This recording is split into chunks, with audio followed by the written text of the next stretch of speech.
దివ్యాత్మ స్వరూపులైన KMC channel ప్రేక్షకులకి నమస్కారము. గురూజీ, థైరాయిడ్కి కొత్తిమీర జ్యూస్, ధనియాల కషాయం, మునగాకు వాడటం వలన బాగా వేడయ్యి జుట్టు రాలుతుంది. ఇవి కాక ఇంకేమైనా రెమెడీ ఉందా? అంటే ఇప్పుడు చాలా మటుకు మీకు కొబ్బరి నూనె తలకు రాసుకోవాలి. ఎందుకంటే ఇప్పుడు పోషక పదార్థాలు వెంట్రుకలకు అందువలన అవి ఏం చేస్తుందంటే, ఇప్పుడు పూర్వకాలంలో ఆముదము, కొబ్బరి నూనె తలకు రాసుకునే వాళ్ళు ఇప్పుడు ఎవరు రాసుకుంటున్నారు? అందులో పైగా కెమికల్ షాంపూలు వాడుతున్నారు, కెమికల్ సబ్బులు వాడుతున్నారు, మందుల తిండ్లు తింటున్నారు, టెన్షన్ ఎక్కువ పడుతున్నారు. ఇక దానివలన ఈ యొక్క బట్టతలలు రావడం, వెంట్రుకలు ఊసిపోవడం జరుగుతుంది. ఇక అప్పుడు మనం ఏం చేయాలంటే కొబ్బరి నూనె, స్వచ్ఛమైన కొబ్బరి నూనె కానీ, నువ్వుల నూనె కానీ ఇటువంటివి రాసుకోవాలి. భృంగరాజ తైలం అని వచ్చింది, ఇప్పుడు భృంగరాజ తైలాన్ని రాసుకోవాలి, లేదా భృంగరాజ షాంపూలనే వాడాలి, కెమికల్ షాంపూలు వాడకూడదు.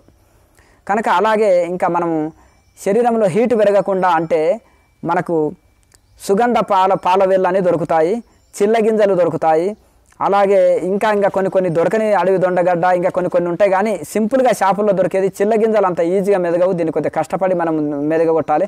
చిల్లగింజలు, సుగంధ పాలవేర్లు, పటిక భస్మము, ఈ మూడింటిని పౌడర్ చేసి, ఇంత ఉసిరికాయ పొడి, ఇవన్నిటిని పొడి చేసి ఒక దగ్గరనే తీసుకొని రోజు ఉదయం బియ్యం గడిగిన నీళ్ళలో రోజు ఒక చెంచా నీళ్ళలో కలుపుకొని తాగితే శరీరంలో వచ్చే హీట్ అంతా కొట్టేస్తుంది. అలాగే మనకు కళ్ళలో వేడి, తలలో వేడి, వెంట్రుకలు రాలిపోవట ఇటువంటిది జరగదు. ఇంకా అలాగే ఈ యొక్క అవి తప్పకుండా అది ఒక ఔషధం అన్నమాట. ఆ ఔషధానికి ఎఫెక్ట్ వస్తే దానికి మళ్ళీ దాన్ని తీసివేసేది వాడాలి. ఇప్పుడు మనం ఔషధం వేడి చేస్తుంది అనుకో, ఆ ఔషధం వాడాలి మరి తప్పనిసరి. అది వాడినప్పుడు వేడి వస్తే ఆ వేడి తొలగించుట కోసం మళ్ళీ ఇది ఈ విధంగా వాడాలి. వెంట్రుకలు రాలిపోతున్నాయంటే ఇక వేడి వలన రాలిపోతున్నాయి కనుక మళ్ళీ ఇప్పుడు మీకు చెప్పిన ప్రాసెస్ వాడండి, తగ్గిపోతుంది. నెక్స్ట్, గురువు గారు, మన భారతదేశం వేద భూమి కదా, కానీ దానికి విరుద్ధంగా ప్రస్తుత పరిస్థితి ఉంది కదా. అంటే ఇక్కడ పూర్వకాలంలో సంస్కృతం చదివే వాళ్ళు, సంస్కృతమే అన్ని శాస్త్రాలు అన్ని సంస్కృతంలోనే ఉన్నాయి. రామాయణ, భారత, భాగవత, ఇతిహాస పురాణాలు, వేదాంతాలు అన్నీ కూడా మరి సంస్కృతంలోనే ఉన్నాయి. అవి మనకు రావాలంటే సంస్కృతం వచ్చి వ్యాకరణ శాస్త్రం వస్తే అన్ని శాస్త్రాలు అర్థమయ్యేది. సంస్కృతంలో పీజీ పిహెచ్డీలు చేస్తేనే ఆనాడు ఉద్యోగాలు వచ్చేది. ఇప్పుడు ఆంగ్లేయులు వచ్చేసి ఇంగ్లీషుగా మార్చారు, ఇంగ్లీష్ చదివితేనే ఉద్యోగం అన్నారు. మన శాస్త్రాలను ఇప్పుడు సబ్జెక్టుగా లేవు కనుక శాస్త్రాలు తెలుస్తలేవు. అలాగే వెస్టర్న్ చదివి వెస్టర్న్ పోకడలు పోతున్నారు కనుక ఈ విధంగా ఇదవుతుంది. మన సంస్కృతిని మళ్ళీ పాఠ్యాంశాల్లో చేర్చాలన్నమాట. గురుకులాల్లో పాఠ్యాంశాల్లో సంస్కృతంలో చేర్చారు. తల్లి సంస్కారవంతులు, శాకాహారి సంస్కారవంతులు అయితే పిల్లలకి కూడా 1000 గురువులతో సమానం తల్లి అంటారు. ఒక వివేకానంద స్వామి, శంకరాచార్యులు, మలాల స్వామి వాళ్ళ తల్లిని చూస్తే పరమ భక్తురాళ్ళు, మంచి సన్మార్గులు అనమాట. అలా పిల్లలు కూడా శాకాహారులను తయారు చేశారు. ఆటోమేటిక్గా తల్లిదండ్రుల ప్రభావం పిల్లల మీద పడింది. జన్మ సంస్కారాల చేత ఇంకా వీళ్ళు గొప్ప భక్తులుగా మారగలిగారు. అలాగే ఇప్పుడు గురుకులాల్లో కూడా ఆ కాలంలో మంచి విద్య అందించేది. సంస్కృతము, మంచి నీతి శతకం అని, వేమన శతకము, నీతి శతకము, సుమతి శతకము, మంచి నీతి పద్యాలు, మంచి పాఠ్యాంశాలు, నీతి కథలు, అలాగే మంచివి ఉండేటివి అనమాట. ఉండి వాళ్ళకి మంచి నీతిని బోధించి చిన్నప్పటి సందే సన్మార్గాన్ని బోధించాలి. పాఠ్యాంశాల లెక్కన ఉండాలి. మన శాస్త్రాలు, మన పురాణాలని సబ్జెక్టుల లెక్కన పెట్టి బోధిస్తే పిల్లల్లో మార్పు వస్తుంది. బాలభక్తుల కథలు చెప్పాలి పిల్లలకి, మంచి దేశభక్తుల కథలు చెప్పాలి. గొప్ప భక్తులు చిన్నప్పటి నుంచి ఎంత భక్తి చేశారు, ఎంత సేవ చేశారు, ఎంత గొప్ప ఆదర్శపూర్ణ మూర్తులైన వాళ్ళ చరిత్రలను అందియాలి. మంచి యొక్క గొప్పతనము, చెడు యొక్క నష్టము తెలియజేయాలి. అటువంటి పాఠ్యాంశాలుగా పెట్టి స్కూల్లో అదే ఉండాలి. ఇంట్లో కూడా మంచి క్రమశిక్షణ అందించే వాళ్ళు ఉండాలి. స్కూల్లో అదే ఉండాలి. బయట సమాజంలో కూడా అందరిలో పరివర్తన వచ్చినప్పుడు సమాజం ఆటోమేటిక్గా మారుతుంది. ఎడ్యుకేషన్ సిస్టమ్ కూడా మారాలి సగం. కనుక ఈ విధంగా దీని వలన ఈ స్థితి వచ్చింది. మళ్ళీ తిరిగి మన పాఠ్యాంశాలని మార్చి స్కూళ్ళల్లో మంచి శిక్షణ ఇచ్చి, అలాగే ఇంట్లో కూడా మనకు చిన్నప్పటి సంది వాళ్ళకి రామాయణ, భారత, భాగవతాలు చెప్పాలి, నీతి కథలు చెప్పాలి, యోగా, మెడిటేషన్ నేర్పియాలి, మనకు మంచి నీతులని బోధించాలి. సన్మార్గంలో నడిపిస్తే మొక్కై వంగంది మానై వంగుతుందా? అది చిన్న మొక్కగా ఉన్నప్పుడే దాన్ని చక్కగా కర్రగట్టి దాన్ని చక్కగా పోయేటట్టు చేయాలి. మాను అయిన తర్వాత దాన్ని ఇలా వంచబోతే ఇరిగిపోతుంది. అట్లా చిన్నప్పటి సందే శిక్షణలు జరగాలి. పూర్వంలో చిన్నప్పటి సందే గురుకులాల్లో ఆ శిక్షణలు జరిగినాయి, ఇప్పుడు జరగట్లేదు. ఇదే భేదం. నెక్స్ట్, స్వామి, అర్ధకేచరిలో నాలుక వెనుకకు పెట్టినప్పుడు అది అలాగే నిలబడట్లేదు. అలాగే నిలబడాలంటే ఏమి చేయాలి? అంటే నాలుక చిన్న ఉన్నందుకు ఆటోమేటిక్గా బయటకు వస్తుంది. చాలామందికి ఈ నాలుకని ఎక్సర్సైజులు చేయగా నాలుక పొడుగైనప్పుడు అది అలాగే లాకబడిపోతుంది. ఇంకొకటి నాలుక మందం ఉంటుంది. కొంతమందికి నాలుక మడత పెట్టడం అభ్యాసం కాదు కదా. ఇప్పుడు ఏ పైన ఏబీ దిద్దనికి పోతే వస్తుందా మొదటి రోజు, సంగీతం పాడడానికి పోతే వస్తుందా ఒక రోజు, ఒక రోజులో పుస్తకం చదవగలుగుతారా? అలాగే ఏదైనా అభ్యాసం కూసు విద్య. ఒక రోజులో ఏ పని పర్ఫెక్ట్ చేయరు. నాలుక మడత పెట్టుకోవాలి, బయటకు వచ్చిందనుకో మళ్ళీ మడత పెట్టుకోవాలి. లాలాజలం వచ్చిందనుకో మింగివేయాలి. అమృతంతో సమానం ఆ లాలాజలం, కేచర ముద్రలో వచ్చింది. అలాగే మళ్ళీ నాలుక బయటకు వచ్చినప్పుడల్లా లోపలికి మర్చుకొని ఉంటుండాలి. కొన్ని ఉప్పు కారాలు తగ్గియాలి. నాలుక పలసబడుతుంది, అలాగే నాలుక మెత్తబడుతుంది. ఎక్సర్సైజులు చేయగా పలసబడుతుంది, మెత్తబడుతుంది, సాగుతుంది. చక్కగా ఫోల్డ్ చేసుకొని ఉండగలుగుతాం. తర్వాత ఈ ఎక్సర్సైజులు చేయాలి, సాధనలో ఫోల్డ్ చేసి ఉంచాలి. సాధన తర్వాత బయట కూడా నాలుక మడత పెట్టుకొని కూటస్థంలో దృష్టిని నిలిపి బ్రహ్మభావనతోటి ఉండాలన్నమాట. ఎప్పుడు ఎల్లవేళ నాలుక ఎక్సర్సైజులు చేయాలి. ఎల్లవేళ కేచర్లో ఉండడం వలన అది అభ్యాసం అవుతుంది. రోజు అభ్యాసం చేయాలి. నెక్స్ట్ ఇదే ప్రశ్నలు స్వామి, అలా నాలుక వెనుక పెట్టి బలవంతంగా ఉండటం వల్ల దవడలో నొప్పి వస్తుంది. కొంచెము దవడలు కింద ఇవన్నీ స్టార్టింగ్లో లాగుతాయి. ఈ తాళవేక్రియ ఎక్సర్సైజ్ చేస్తుంటే కూడా ఈ నాలుక నొప్పి అనిపిస్తుంది, లాగినట్టు అనిపిస్తాయి. దవడలు ఇవన్నీ లాగినట్టు అనిపిస్తాయి. నాలుక పొడుగైనాక అట్లా అనిపించదు. స్టార్టింగ్లో అనిపిస్తాయి, అప్పటి వరకు కొంచెం ఓర్చుకోవాలి. ఎత్తే దగ్గర విషమేమో పరిణామే అమృతోపము. సాధన చేస్తుంటే మొదలు కష్టంగా ఉంటుంది, తర్వాత సుఖంగా ఉంటుంది. అభ్యాసమైనాక ఏ పని అయినా ఇంతే. కనుక కొంచెం ఓర్చుకొని అభ్యాసం చేయాలి. నొప్పి అనిపిస్తే వెన్న పసుపు నాలుక కింద రాసి పెట్టుకుంటే నొప్పి పోతుంది. అలా రోజు ప్రాక్టీస్ చేయంగా అభ్యాసం అయినాక ఈ సమస్య అనిపించదు. నెక్స్ట్ క్రియాయోగికి వాస్తు వర్తిస్తుందా? ఒక ఆయనకి మా ఇంటి వాస్తు చూపించాను, ఇంటికి వీధిపోటు మరియు ఆగ్నేయం చూస్తుంది అన్నాడు. మరి దీనికి పరిష్కారం ఏమిటి స్వామి? సన్యాసులకు యోగులకు వాస్తులు అనేది అవసరం లేదు. అలాగే గృహస్థులకు మాత్రం వాస్తు చూసుకుంటారు. అలాగే ఇంకొకటి కొండల్లో గుట్టల్లో ఆశ్రమాల చుట్టూ కొండల మధ్యలో ఉంటే అక్కడ కూడా వాస్తు ప్రభావం చూపదు. అలాగే చాలామంది అనుకుంటారు, కొంతమంది ఇతర మతస్థులకు వాళ్ళు వాస్తు వ్యతిరేకంగా ఉంటుంది హిందువుల కంటే. ఈ అదే పనిగా మూఢనమ్మకాలు పెట్టుకొని ఇది ఉండకూడదు మనసులు. ఎందుకంటే సాధ్యమైనంత వరకు సూర్యుడి యొక్క వెలుతురు ఇంట్లో పడాలి అనేది పెద్దలు చెప్పిన నిర్ణయం. అన్నప్పుడు సూక్ష్మ క్రిములు ఇవన్నీ పోతాయి. ఇంట్లో గాలి వెలుతురు కిటికీలు బాగా పెట్టుకుంటే వెలుతురు వస్తే ఉత్తర ద్వారము తూర్పు ద్వారం ఉంటే మంచిదని చెప్తారు. ఎందుకంటే ఆ ద్వారాల్లో ఉన్నప్పుడు గాలి వెలుతురు బాగా వస్తాయి. కిటికీలు వెంటిలేటర్లు చాలా పెద్దగా ఉండాలి, మంచి వెంటిలేషన్ ఆడాలనేది మన పూర్వీకుల యొక్క నియమం. 4 ప్రహారీలు ఉండి ఇంత గార్డెన్ ఉండి ముందలో, అలాగే మంచిగా సూర్యుడు వెలుతురు ఇంట్లో పడి, అలాగే మైసాక్షి గుగ్గిలము ఊదు, అలాగే మన కొన్ని ధూపము ఇంట్లో వేయడం వలన క్రిమి కీటకాలు పోతాయి. మన పుస్తకాలు ఉంటాయి, సామాను ఉంటాయి, అక్కడ ఊడవలేము తుడవలేము, అందులో క్రిములు వైరస్ చేరుతాయి. ఈ పొగ ఏం చేస్తారంటే ఆ సందుల్లో కూడా పోయి ఇల్లంతా క్లీన్ చేస్తుంది అనమాట. అలా ఎవరైతే కొద్దిగా సూర్యుని వెలుతురు ఇంట్లో పడేటట్టు చూసుకోవాలి. ధూపం అనేది అప్పుడప్పుడు ఇంట్లో వేస్తుండాలి. గుగ్గిలము ఇటువంటి ధూపం వేయాలి. వేస్తే అన్ని సందుల్లో వెళ్ళిపోయి ఇది ఉంటుంది. క్లీన్ అండ్ గ్రీన్ పెట్టుకోవాలి. పాతకాలంలో గోమయంతో అలికే వాళ్ళు, ఎందుకంటే క్రిమి కీటకాలు రావు గనక. ఆ సాంపికాలు చల్లేవాళ్ళు, ఇవన్నీ పసుపు ముగ్గులు పెట్టేవాళ్ళు ఇంటికి, ఇవన్నీ క్రిమి కీటకాలు రాకుండా ప్రతిదీ శాస్త్రీయత. ధూపం వేసేవాళ్ళు, ఇది కూడా క్రిమిలు ఇంట్లో చేరవు. ఇవన్నీ పాటించాలి మనము. కనుక అలాగే సాధ్యమైనంత వరకు అవకాశం ఉన్నంతలో వాస్తు కట్టుకొని ఇది చేయండి. కానీ అదే వాస్తుతోటే జీవితం అనుకోకండి. అన్ని వాస్తు ఉన్నా సరిగా తలరాత బాగలేని వాడికి దుఃఖాలే ఉంటాయి. రాముడు కృష్ణుడు అంత గొప్ప అవతార పురుషులకే కర్మని వెంటాడింది, కర్మ బాధించింది. ప్రతి ఋషులను కూడా కర్మానుసారంగా మానవ శరీరం తీసుకున్న ప్రతి ఒక్క దేవతలకు కూడా తప్పవు, ఋషులకు కూడా కష్టాలు ఉంటుంటాయి. ఈ కష్టాలని వాస్తు వల్లనే వచ్చినాయి అనేది ఈ కొంతమంది అంటగడతారు. కానీ అది తప్పు.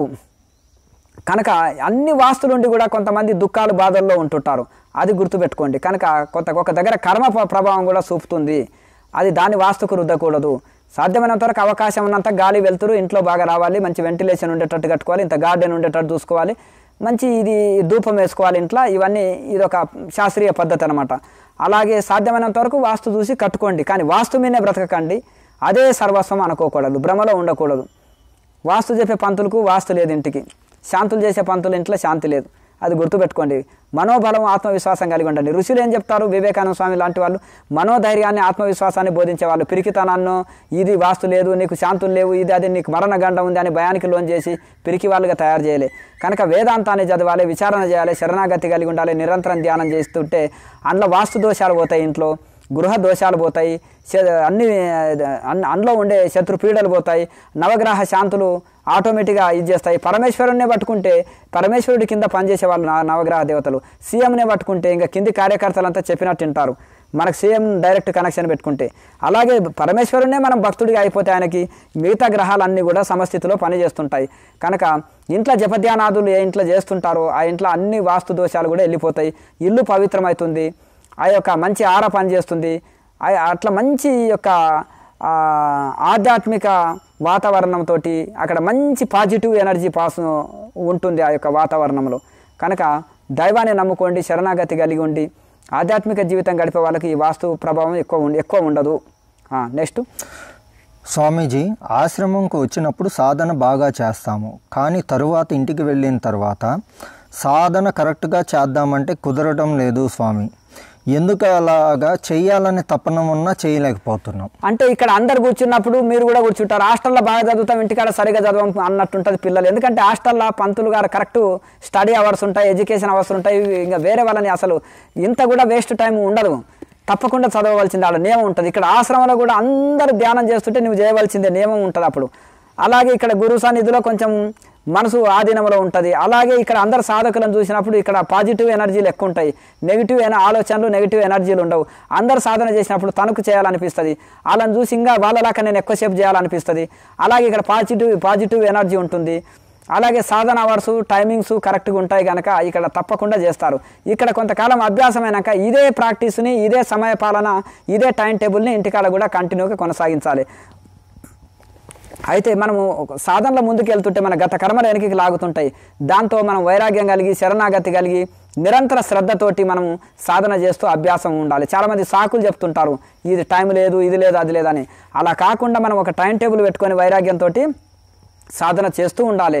చేస్తుంటే అది అభ్యాసం కిందికి వస్తుంది. సోమర్తనంతో మధ్య మధ్యలో వదులుతుంటే అది అలవాటు కిందికి అయిపోతుంది. ఎట్టి పరిస్థితుల్లో నేను ఈరోజు ఒక్కరోజు కూడా సాధన వదలను అని అందరికంటే తెల్లవారుజామున ముందే లేచి సాధన చేసుకొని 6 లోపల సాధన ముగించుకొని మళ్ళీ డ్యూటీకి వెళ్ళాలి. మళ్ళీ సాయంత్రం 6 వరకు ఇంటికి వచ్చి 6 తర్వాత మళ్ళీ సాధన చేసుకొని ఉండాలి. ఒక టైం టేబుల్ ఏర్పాటు చేసుకొని సాధన చేస్తుంటే ఈ సమస్య ఉండదు, అది అలవాటు కిందికి అవుతుంది. నెక్స్ట్ స్వామి, సాధన కోసం తొందరగా లేవాలనుకొని 1-2 రోజులు లేచి సాధన చేస్తాము, తర్వాత మళ్ళీ లేవడం కుదరటం లేదు. ఎందుకలా స్వామి? ఆశ్రమం రాబట్టి కూడా చాలా రోజులు అవుతుంది, సాధన ముందుకు వెళ్ళటం లేదు. అది ఇప్పుడు అలారం వచ్చింది, పూర్వకాలం లాగా లేదు. సకల సౌకర్యాలు ఉన్నాయి, పూర్వకాలం లాగా లేవు. ఈ అన్ని యంత్రాలు ఉన్నాయి, వాహనాలు ఉన్నాయి, అలారం పెట్టుకోవచ్చు. ఇన్ని సౌకర్యాలు ఉండి కూడా ఇప్పుడు ఏ సౌకర్యాలు లేనప్పుడు పూర్వీకులు ఎంతో కాయ కష్టం చేసి ఎంతో శ్రమ కోర్చి అయినా వాళ్ళు సాధనలు చేశారు. లారి మాసే కాలంలో ఈ సౌకర్యాలు లేవు. వివేకానంద స్వామి, మలయాళ స్వామి, దయానంద సరస్వతి, ఇంకా పూర్వ ఋషుల కాలంలో ఈ సౌకర్యాలు లేకున్నా వాళ్ళు సాధన చేశారు. బ్రహ్మంగారు, కబీర్ దాసు, ఒకయోగి ఆత్మకథ గురువుల కాలంలో ఈ సౌకర్యాలు లేవు, అయినా వాళ్ళు చేశారు సాధనలు. కానీ అన్ని కారణాలు, సాకులు చెప్పేదంతా సోమర్తనమే. ఈ అన్ని కారణాల అన్నిటికీ కారణము సోమర్తనము, బద్ధకమే. ఆ సోమర్తనము, లేజీనెస్ని తొలగించుకోవాలి. తేలిక ఆహారము, త్వరగా జీర్ణమయ్యే ఆహారం తీసుకొని, మితాహారం తీసుకొని, వైరాగ్యం కలిగి శరణాగతి కలిగి రోజు నేను సాధన విలువకుండా చేస్తానని ఒక సంకల్పం తీసుకొని మెల్లమెల్లగా అభ్యాసం చేసుకోండి. మెల్లగా సోమర్తనం పోతుంది, బద్ధకం పోతుంది, ఒక టైం టేబుల్ అలవాటు కిందిగా మారిపోతుంది. స్వామీజీ, బ్రహ్మచర్యం వలన కలిగే లాభాలేమి? క్రియాయోగికి సాంసారిక దాంపత్యం ఎలా ఉండాలి? ఈ యొక్క ఎందుకంటే ఋషులు అంతా సంతానోత్పత్తి కోసమే భార్యాభర్తలు కలిసేవారు, మిగతాప్పుడు బ్రహ్మచర్యం పాటించేవాళ్ళు. అయితే ఇక్కడ నెలకొక ఋతువు అనేది భగవంతుడిచ్చాడు.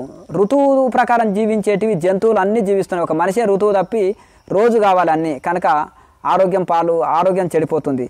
కానీ ఇక్కడ ఋతుక్రమాన్ని మనిషి కూడా నెలకొక ఋతువును పాటించాలనుకోండి, నెలకొక మైథునాన్ని, నెలకొకసారి భార్యాభర్తలు కలిసిండ్రనుకో అయిపోయాయి, ఇంకా అలాగే తర్వాత అవసరం లేదుగా. కనుక ఇద్దరు సాధకులు అయితే ఈ సమస్య ఉండదు, ఇద్దరు సాధకులు కాకపోతే సమస్యలు వస్తాయి. కనుక మెల్లమెల్లగా ఇద్దరు సాధకులుగా మారిందనుకో సమస్యలు రావు. కనుక ఈ అంతా ఇప్పుడు చాలా, ఎందుకంటే ఎంతో రక్తం కలిస్తేనే ఒక వీర్యం చుక్క. ఈ యొక్క మన బండిలో పెట్రోల్ ఉన్న ఆయిల్ తప్పనిసరి ఉండాలి. మన ఒంట్లో రక్తం ఉన్న వీర్యశక్తి తప్పకుండా ఉండాలి. అది లేకపోతే ఆయిల్ లాంటిది వాళ్ళు. ఆయిల్ లేకపోతే బండి నడవదు. ఇక్కడ ఆయిల్ ఇంధనం దీనికి ఏంటిదంటే ఈ శరీరానికి ఇంధనం వీర్యశక్తి. ఆ వీర్యం శక్తిగా ఓజోస్గా మార్చుకున్నప్పుడు శరీరం శక్తివంతంగా తయారవుతుంది అనమాట. ఓజోవంతంగా, శక్తివంతంగా, తేజోవంతంగా తయారవుతుంది. ఆకలి దప్పులు అన్నీ తట్టుకుంటాం. ఎప్పుడైతే వీర్యం నశించిందో అప్పుడు వృద్ధాప్యం తొందరగా వస్తుంది. కనుక రక్తం ఉంటుంది కానీ వీర్యం నశించడం వలన వృద్ధాప్యం వస్తుంది. కనుక సాధ్యమైనంత వరకు హనుమంతుడు అలాగే గొప్ప గొప్ప సుఖయోగి హనుమంతుడు నారదుల వారు ఇంకా అలాగే ఇప్పుడు చూడండి వివేకానంద స్వామిలో అంత పరాక్రమం, అంత తేజస్సు, అంత బలశాలి, అంత పాండిత్యము, అంత ఏకాగ్రత. 1000 పేజీల పుస్తకం ఒక 5 నిమిషాల్లో చదివి మళ్ళీ ఏ చాప్టర్లో ఏది ఉన్నా చెప్పేవారంటే ఎలా సాధ్యమైందంటే ఇది అనమాట. ఇట్లా యోగా, మెడిటేషన్, బ్రహ్మచర్యము, అస్కలిత బ్రహ్మచర్యము, అలాగే మితాహారము ఇవన్నీ వాళ్ళకు తోడైనాయి. హనుమంతుల్లోన కొండలే ఎత్తగలిగాడు ఏంటంటే అది బ్రహ్మచర్య బలం. భీష్ముడిలోన వృద్ధాప్యంలో కూడా ఆయన బాణం పట్టుకుంటే ఎవరు ఎదురే నిలవలేరు ఆయనకి. ఇవన్నీ పరాక్రమం ఎట్లొచ్చిందంటే బ్రహ్మచర్య పరాక్రమం అనమాట. ఇప్పుడు ఎద్దుగా మారినాక మొద్దు వారిపోతుంది. ఒంగోలు గిత్త అంటారు కదా, ఒంగోలు గిత్త ఎంత షార్ప్గా అసలు కాళ్ళు ఇలా కాళ్ళ కాడ ఇట్లా చేసి పెట్టిన అనుకో ఎగిరిగా పళ్ళు ఇరిగిపెట్టట్టు తన్నేస్తుంది, అంత షార్ప్నెస్ ఉంటుంది అనమాట. అట్లా ఆ యొక్క స్పీడు, ఆ యొక్క యాక్టివ్నెస్, ఆ యొక్క ఎనర్జీ లెవెల్స్ వేరు ఉంటాయి బ్రహ్మచర్యంలో. ఇంకా అట్లా సాధ్యమైనంత వరకు గృహస్థ బ్రహ్మచర్యం పాటించాలి. అయితే సన్యాసులు బ్రహ్మచారులేమో ఇంకా లైఫ్ లాంగ్ బ్రహ్మచర్యం పాటిస్తారు. కానీ గృహస్థ బ్రహ్మచర్యం ఇంట్లో చర్చించి పాటించవచ్చు. దీనివలన వజ్రకాయంలాగా శరీరం అవుతుంది, ఆకలి దప్పులు తట్టుకొనగలుగుతారు, రోగాలు దరి చేరవు, శరీరం శక్తివంతంగా తేజవంతంగా తయారవుతుంది, ఇక శక్తి ఎనర్జీ నశించదనమాట. అట్లా మెల్లమెల్లగా విచారణతోటి అవకాశాన్ని బట్టి మెల్లమెల్లగా పెంచుకుంటూ ఎవరికి ఎంత అవకాశం ఉంటే అంత సాధ్యమైనంత వరకు గృహస్థ బ్రహ్మచర్యం కూడా పాటించవచ్చును. నెక్స్ట్ లోకా సమస్త సుఖినో భవంతు. ఓం